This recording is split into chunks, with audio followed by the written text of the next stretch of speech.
Hola, profesor. Mi nombre es Natalia de Torres y vamos a hablar de la filosofía de las ciencias.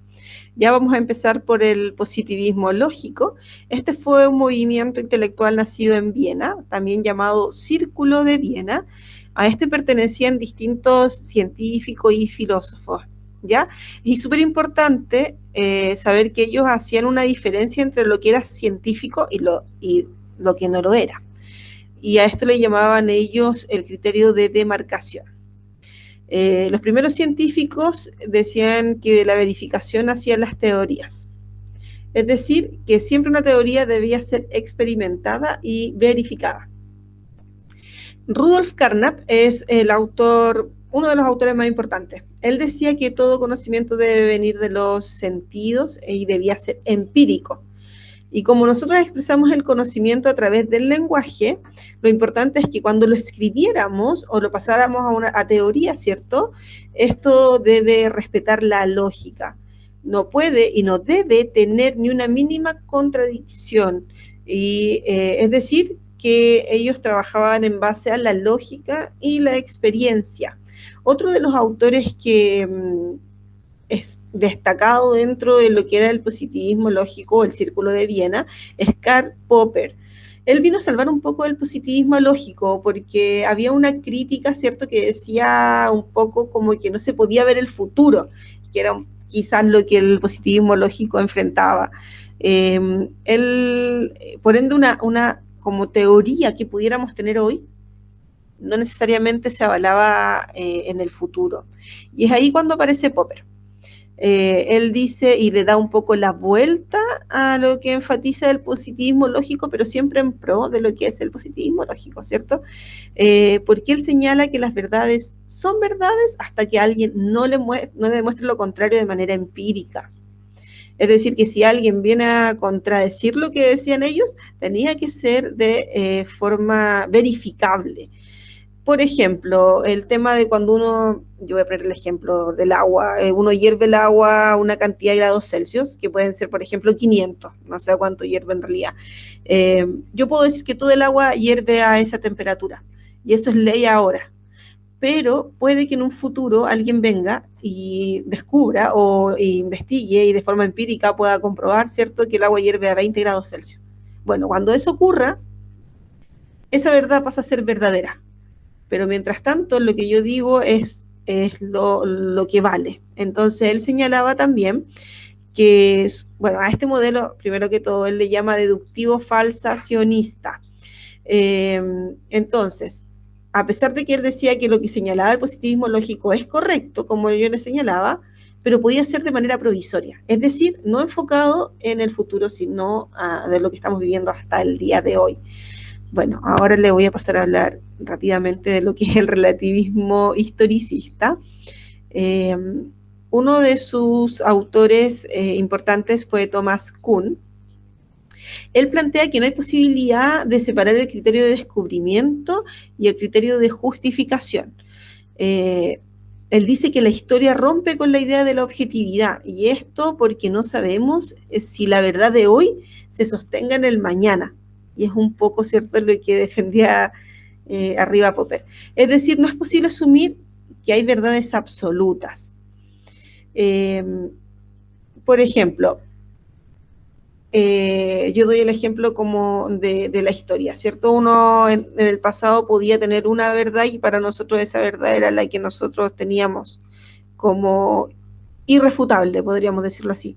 Y actualmente pasa lo mismo, porque nuestra verdad es la actual. En cuanto a, estoy hablando siempre a términos ciertos científicos, que la Tierra es redonda, que gira en su propio eje, no sabemos si en un futuro va a ser esto igual.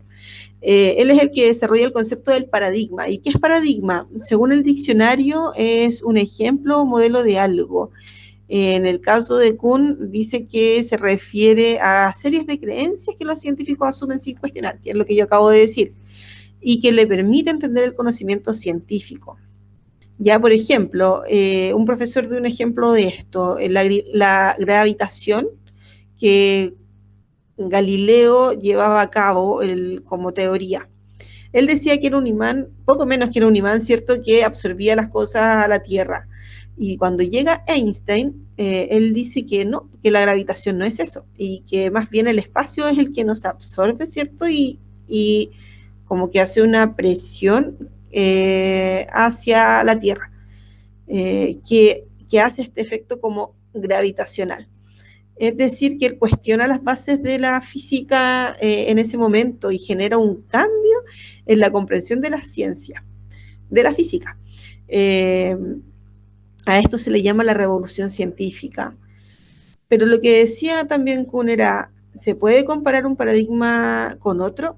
Y si una verdad de una comunidad científica, si ellos dicen que es así, ¿cómo podemos decir que otra es la verdad?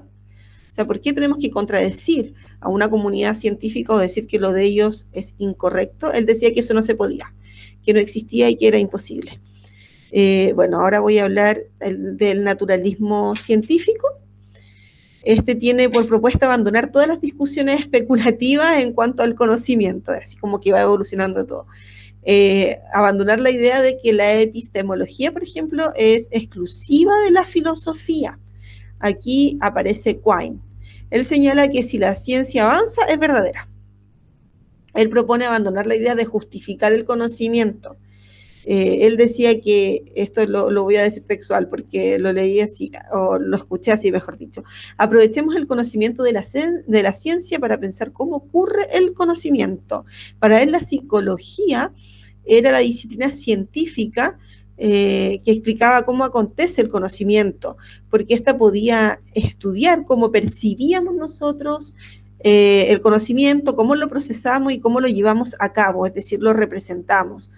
Quine fue muy criticado porque, como yo lo dije antes, proponía esto de dejar de justificar o dejar la justificación del conocimiento, y él pedía que lo explicáramos de una forma más descriptiva, desde que se percibe hasta que se lo podemos representar o llevar a cabo. Es decir, que él criticaba la justificación del conocimiento cartesiano y lo nombra normativa. Pero de igual forma, él propone que esto se escriba. Al final es muy contradictorio porque en definitiva igual se estaba llevando una especie de justificación a cabo. Bueno, después de esto llega la epistemóloga norteamericana Nancy Nersessian. Ella propone comprender cómo un investigador sale de un paradigma y crea el propio. Y ella dice, ¿cómo se logra esto? O nos trata de explicar cómo se puede lograr. Y ella dice que existen dos presiones. Una es la cultural histórica o cultural de la historia de ese investigador a la que él pertenece, ¿cierto? Donde te dicen cómo pensar y qué hacer.